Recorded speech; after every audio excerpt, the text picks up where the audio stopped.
right now. Today is the day that you choose to change the rest of your life.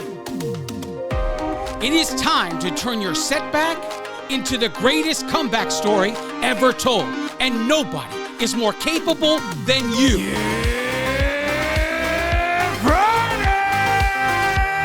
This is the Ranting Weight Watcher podcast, the future #1 weight loss podcast in the world.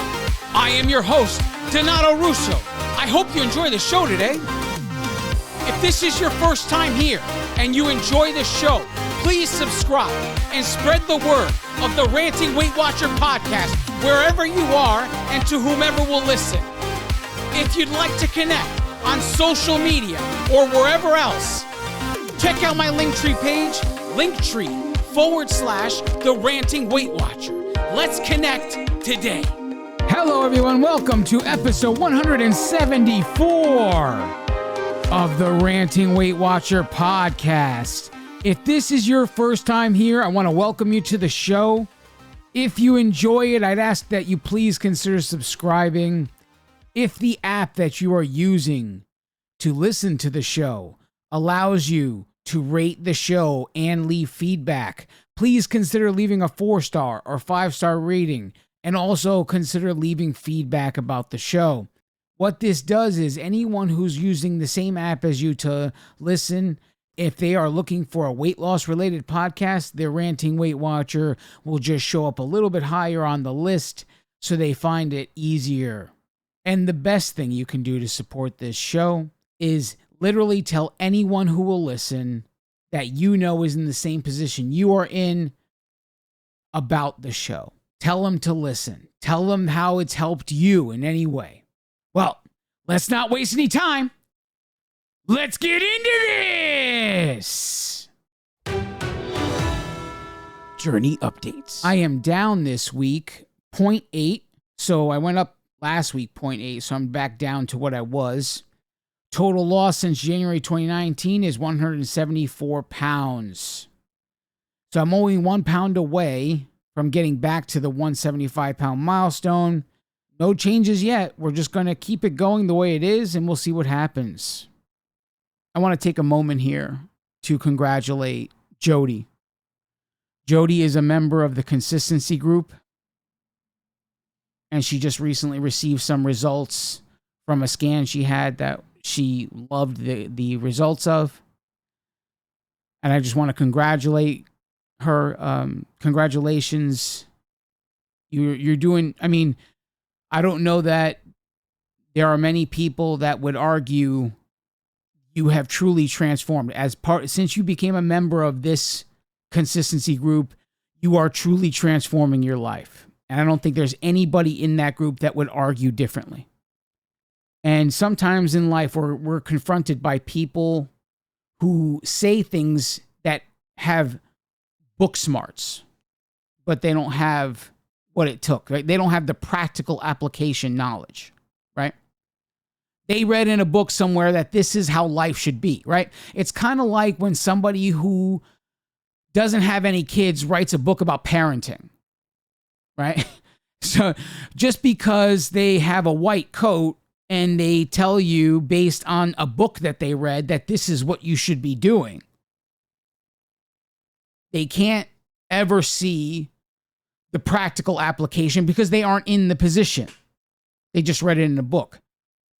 But I mean, I could open a book that shows me how to do Kung Fu, but there's only so much I can read about Kung Fu without getting the equipment I need and training myself to do it.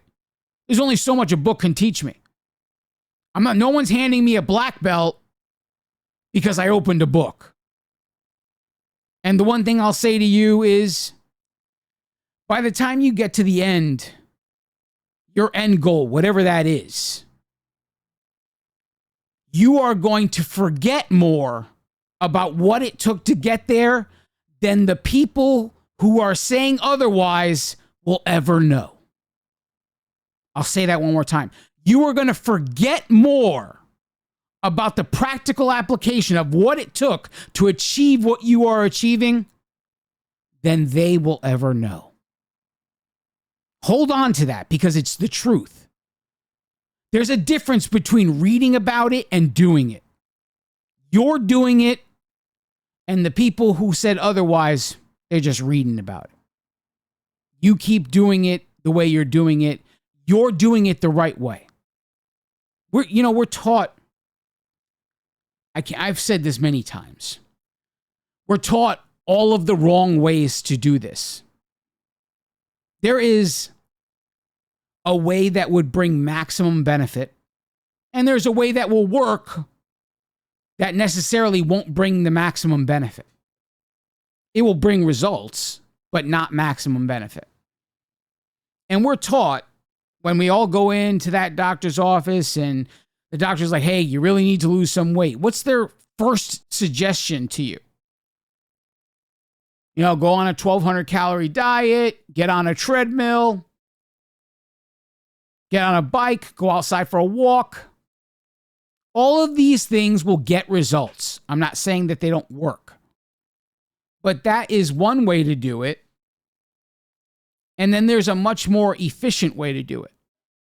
The difference between the two is one will produce results right away. The other one, the results won't come for a very long time because it's much harder to see those results. But when you get to the end of where you're going, it's much easier to stay there than someone who saw all the results in the beginning. So in other words, if we spend all of our time losing all of our weight on the way that a doctor tells us to do it, when we get to where we want to go, I'm not saying you can't get there. So when you get to where you want to go and you're at that point to where life changes to maintenance, your maintenance journey is going to be a lot more difficult than someone who didn't see the results right away, but pressed forward, say, in a weight training room. See, transforming your body with strength training is one that once you get to the end goal, your body is in a position to keep you there a lot easier than if we went the route of what a doctor would traditionally tell you: get on a bike, get on a treadmill, go for a walk. These methods work, but when you get to the end, maintenance becomes an even harder journey than the process it took you to get there.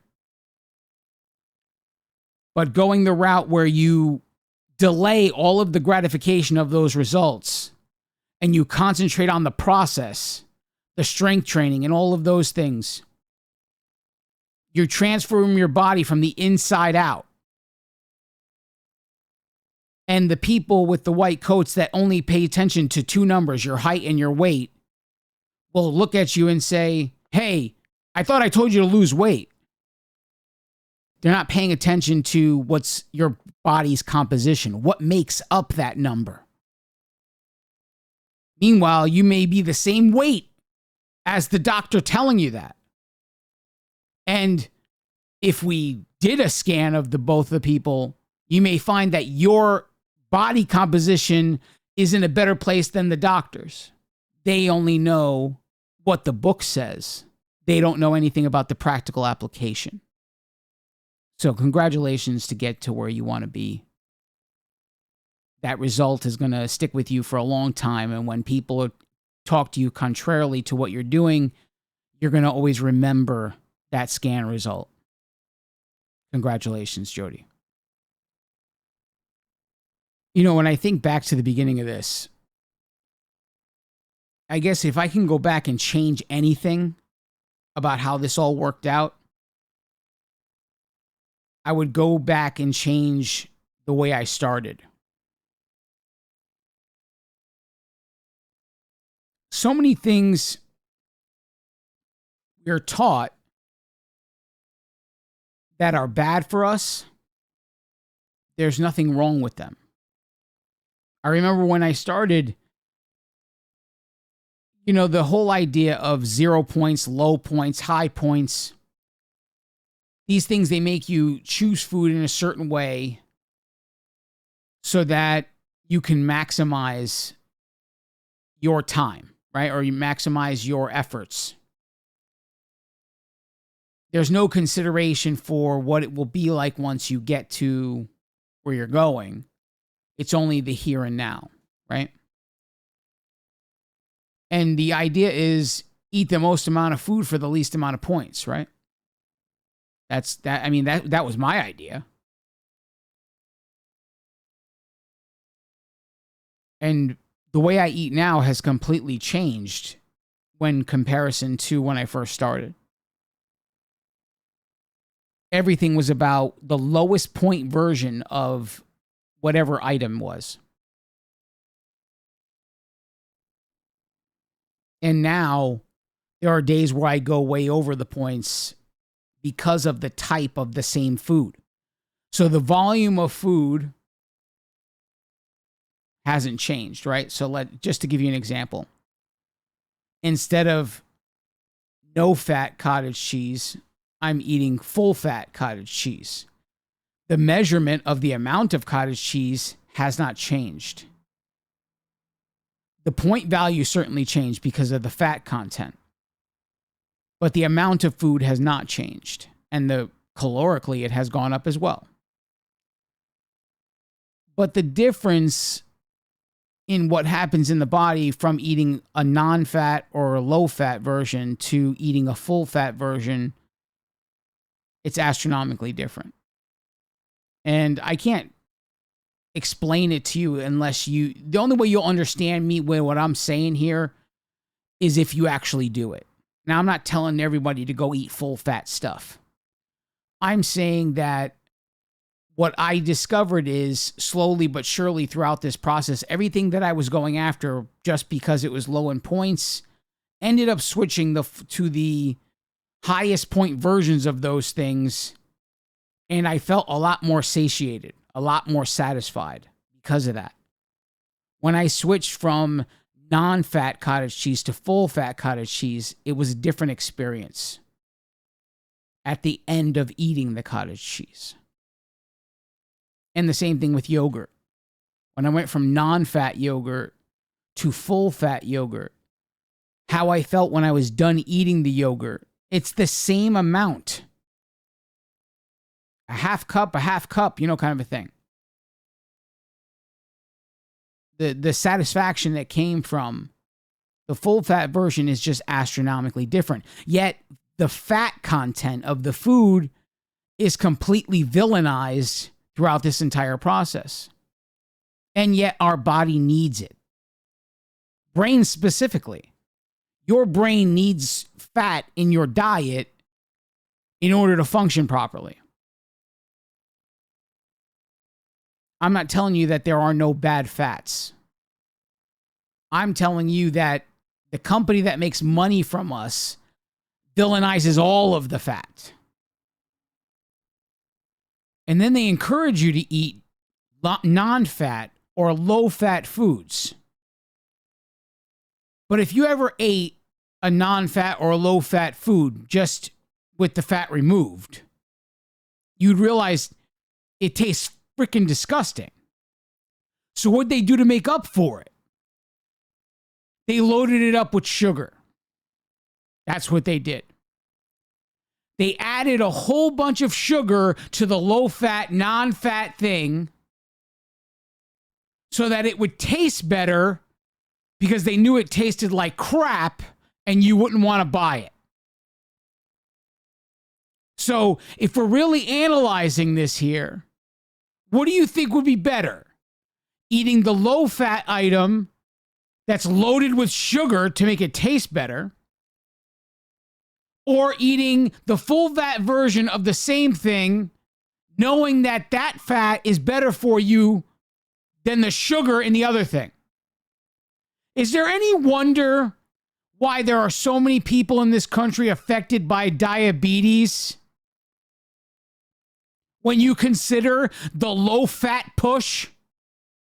If every low-fat or non-fat thing is loaded with some sort of sugar in order to make it taste better, is it any wonder why diabetes is such a freaking epidemic in this country?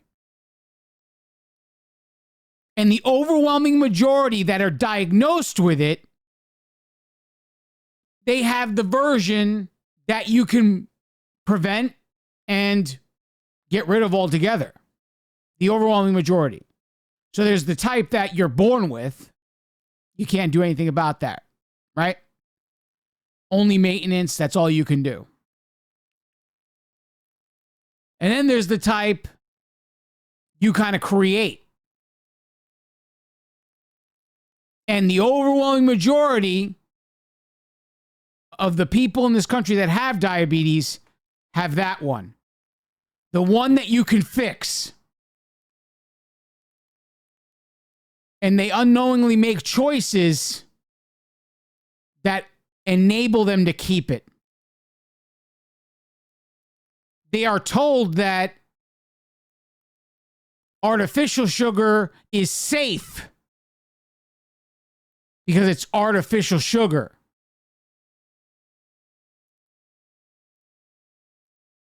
Yet, if you pay attention and search for the ingredients of every single artificial sweetener, you're going to find ingredients that may cause diabetes. And yet, the artificial sweetener is safe for diabetics. This is the core of what I'm talking about.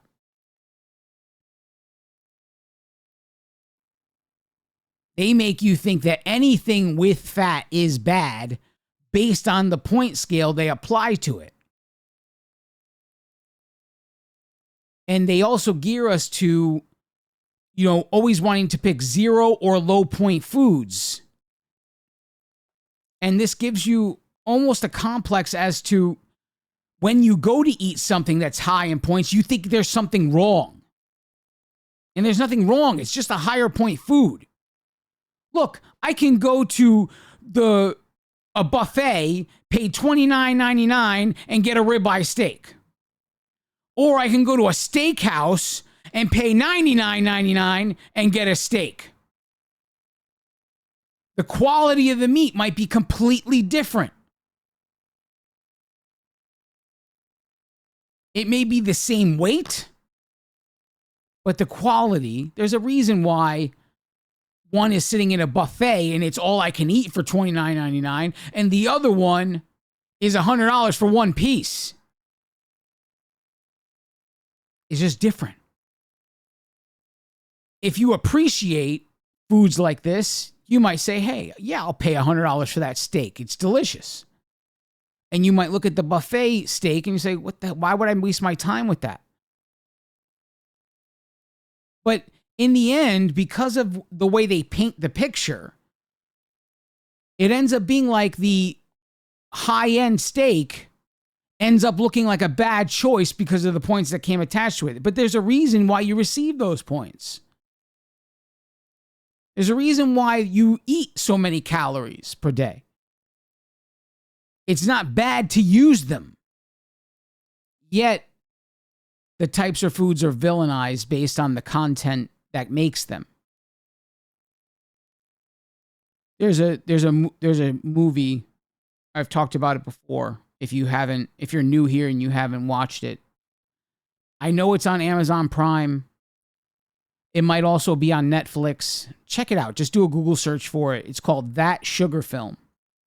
It's a documentary about a man who was healthy and decided to go on a high sugar diet. So you can witness what happens to the body in the process. It's a incredibly eye-opening journey. You may think, oh, it's no big deal, but the explanation and the complete vision of what it is and how many foods have hidden sugar in them that we don't even pay attention to. And when he displays the food, you're like, oh yeah, that's no big deal. But then when he puts the cup filled with how much sugar is in the item and says, here, eat this instead, There's like one section of that movie that he takes a piece of grilled chicken and he puts whatever sauce on it, barbecue sauce of some sort. And when he shows you the equivalent in sugar of how much sugar is hidden in that sauce. So you see the sauce and you're like, oh, that's not a lot of sauce. But then he takes a bag of sugar and starts putting it in a measuring cup. And when he pours that on top of the other piece of grilled chicken, and he says, okay, eat this instead, because that's really what's hidden in this dish that looks so good with the barbecue sauce. And when you see him bite into the grilled chicken that is covered in granulated sugar, because he's trying to display for you what is hidden in the sauce, it's very eye-opening. Again, it's called That Sugar Film. And I would recommend it for anyone, because so much of what we do and so much of how we succeed comes from trying to learn this process outside of the bounds that have been laid out for us. We're going to take a break. Don't go anywhere. I now present to you the Ranting Weight Watcher Accountability Creed. If you choose this day to say this creed, you are accountable to me, the author. You are also accountable to all of those before you who have taken the creed, and all of those after you who will take the creed. But most of all, you are accountable to yourself. Now recite with me the Accountability Creed.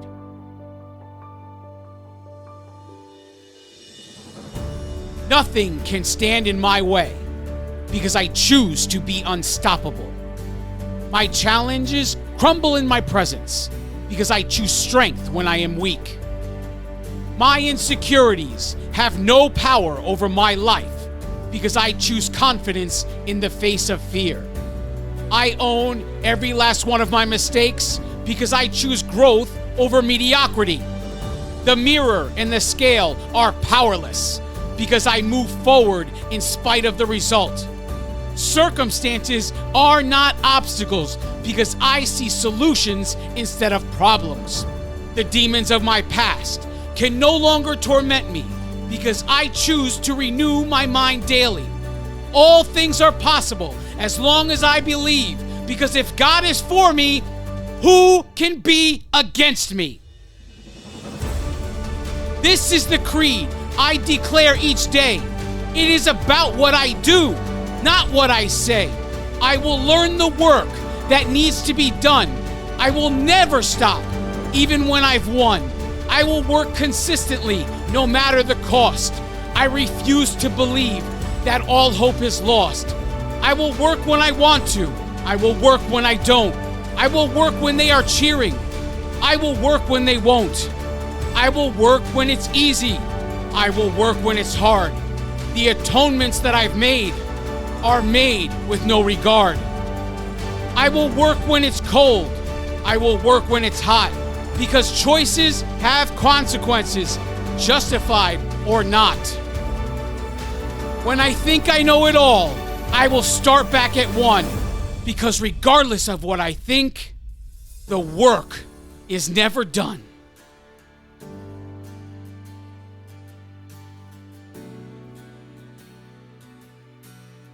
And from this moment forward, when times are tough, I choose to believe that I am enough.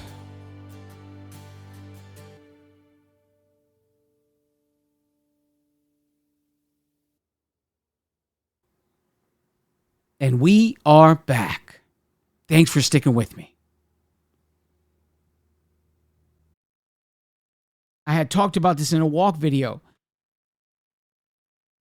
When we join these weight loss programs, they give us a nice, it's like moving into a new apartment, okay? We join a weight loss program. We got the apartment. And maybe the apartment has some nice features. You know, there's some laundry room there. There's some stainless steel appliances, a nice big living room, open floor layout. Like, yeah, this is a nice apartment. Right? But then you move in, you get all your stuff, and maybe certain things don't fit. You're like, okay, well, I'll do away with this. I'll do away with that. Got to fit my life into this. But reality is, I'm not telling you it's not a nice apartment. It certainly is a nice apartment.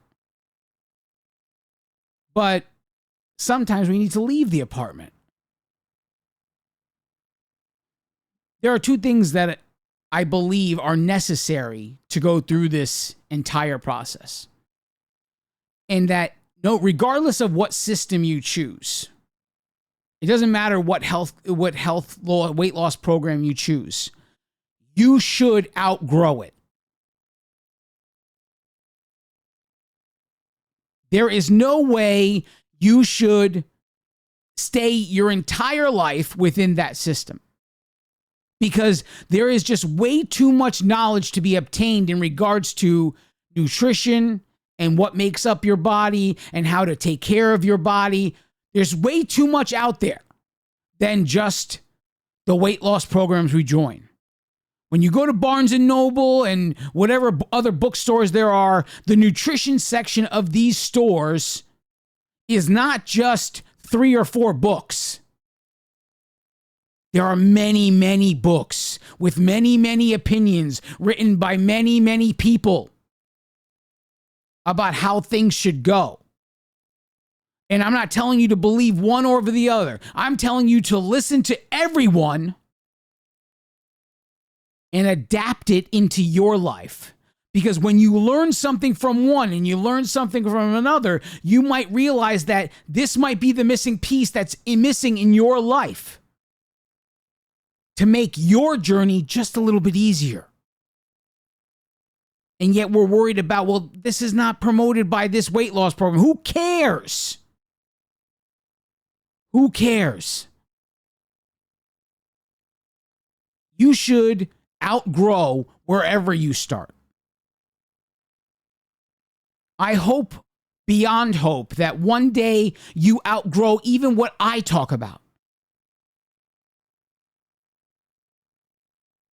I'm sitting here telling you about my experiences. I hope that everyone listens to me outgrows what I have to say, that you surpass everything I've learned and you learn even more. And then maybe you come back to me and the student becomes the teacher and you teach me something I didn't know. I hope beyond hope for that. And you should too.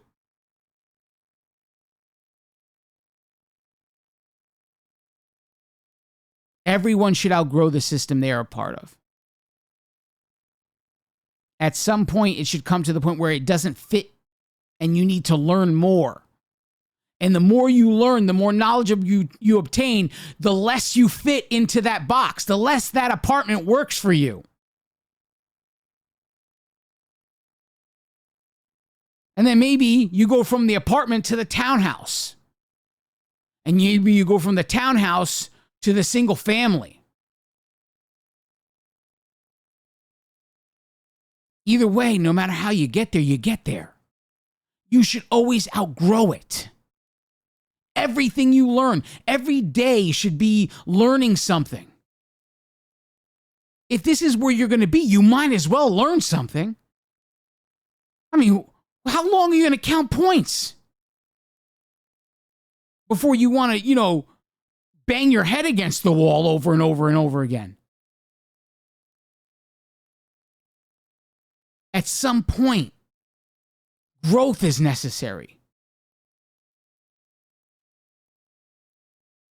Reading a book and obtaining knowledge you didn't already have is never going to be detrimental to you. Once you read and obtain the knowledge, it's your choice to implement it.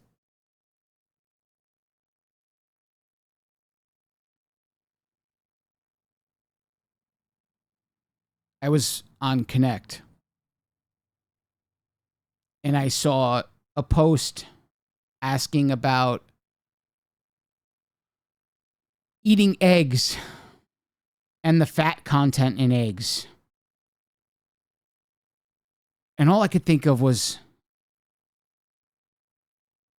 do you really think that that's what's going to prohibit weight loss? The fact that you're eating eggs? The fat content in eggs? I mean, like, how many times have you ate a whole bag of tortilla chips and thought nothing of it?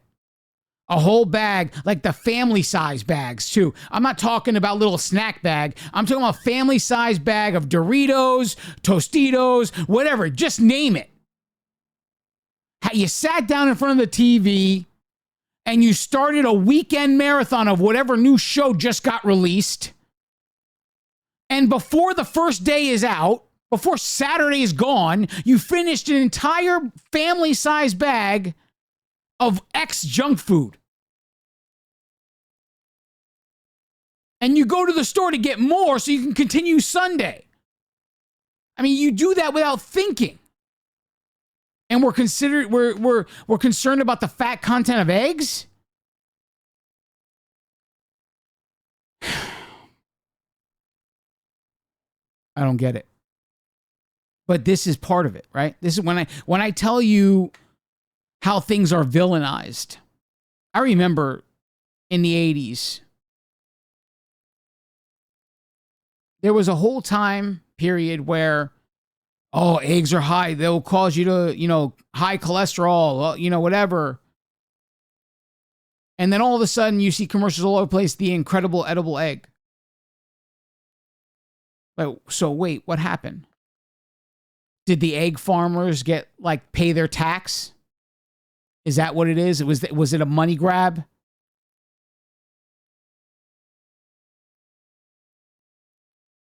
When you release some study that villainized the egg, and then the egg farmers are like, hey, what the hell? And you just stuck your hand for some private donation, and then all of a sudden the commercials come out, the incredible edible egg. What was that about? That was just in my lifetime. I can only imagine what happened before that.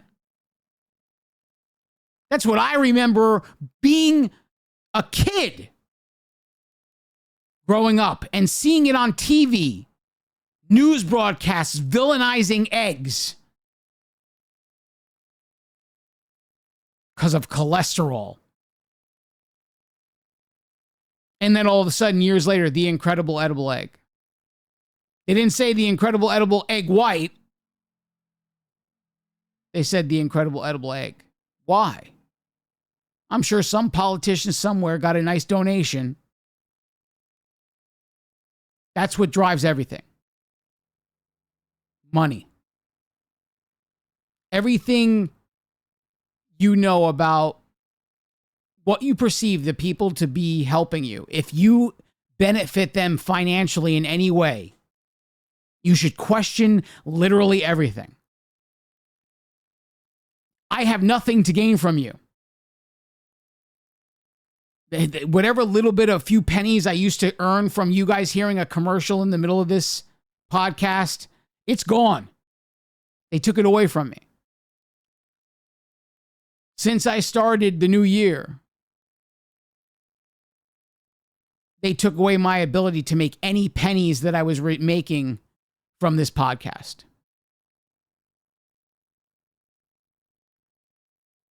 And yet I'm still here making the podcast. I have literally nothing to gain from you. Literally nothing. And I'm telling you to question everything that the people who have something to gain from you are saying to you. Don't take anybody's word for anything. You can take what they said and say, okay, I'm going to put this aside right now and then go do your own work. When they told me I had bullous pemphigoid, and they say, it's funny because this only affects the elderly. It's weird that you're 45 years old and you have it.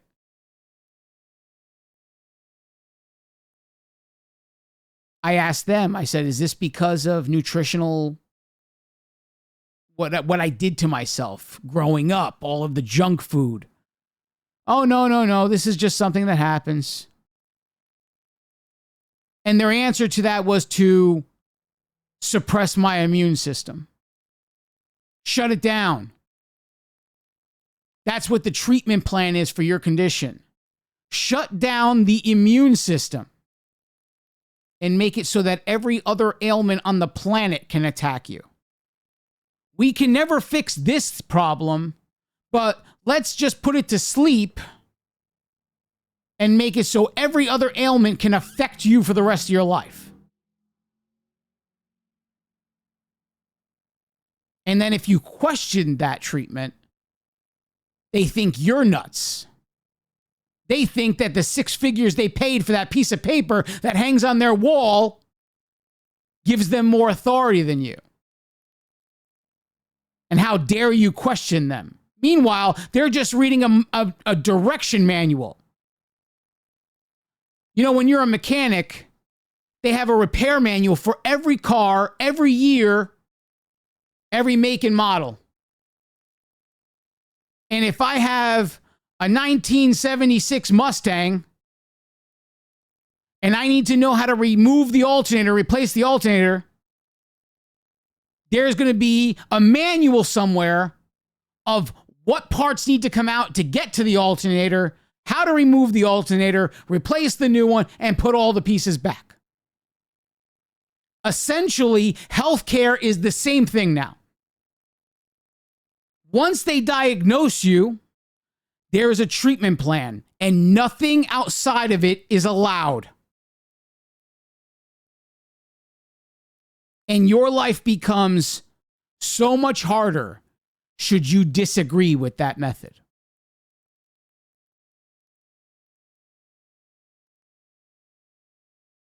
That's what I mean. When somebody has something to gain from you, question everything. Because those same doctors and everything, that they've been told that if they go outside that manual, they'll lose their license. They won't be able to continually treat. Even though that treatment method might make things worse. Even though the idea is the approved method of treatment is to shut down your immune system and make it so everything else on the planet can make you sick. But it's okay because the skin will calm down. You won't be scratching anymore. You won't have any blisters anymore. So what if you have the flu, COVID, pink eye, measles, like literally everything. Literally everything. The world is open. Because in order to make the symptoms of one thing go away, they turned off the shields. The force field is down. And they're inviting the attack from everything else. You could take what I say and you can run with it. You could take what I say and say, oh, he's full of crap. It doesn't change what I'm going to say. I believe what I believe, and I take the actions that I take regardless of it. And if someone makes $500 a year from me, and their answer is to just seem to appease my actions rather than to correct them, then I question it. A lot of the actions of a lot of these weight loss programs is they would rather appease you and keep you right where you are. Because if you are appeased, you're paying. And that's what it's about. It's about the bottom line. Keep them paying, keep the members active, and say whatever needs to be said in order to achieve that. Because Paying members mean a happy boardroom. All of the shareholders in that boardroom are happy because their investment is earning them the money because you are paying. You could take what I said today and you could run with it. You could take what I said today and you completely disregard it. That choice is yours. Like so many things we deal with, the choice is always yours. We can choose to follow the directions to our detriment at times. Or we can see that everything we've been following, it's not really fitting here. So there's got to be something else. So maybe we find that our journey is kind of separating us and sending us in another direction. But just like every bird that's born,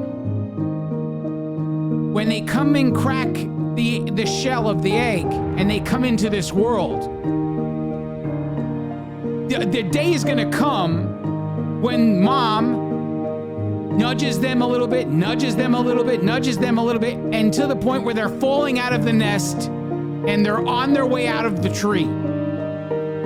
And their choice in that moment is to hit the ground or flap their wings like crazy and take off and fly. And you know what? The fall is scary. When you take chances that you don't necessarily think you should have to take, it's always going to be scary. But the world wasn't built by the people who follow directions. The world is built by people who push the laws and the limitations of all of the things around them beyond their breaking point. And they created the world that exists today. So your job is to find out where your position is in life and push those boundaries beyond their limitations, past their breaking point, and you find out what's new on the other side. Because this is not it. I know the apartment you're in is really, really nice, but this is not it. There's much more. There's much more to life. I encourage you, outgrow it all. Learn something new every day, something you didn't know about nutrition. Listen, try to know something more about nutrition than you know about the celebrities you watch on TV every day. Because I could bet money in Vegas right now, you know a whole lot more about those celebrities than you know about the nutrition that so directly affects your life. And you know that because it was your choice, and only your choice will change that. I love each and every one of you. God bless you all.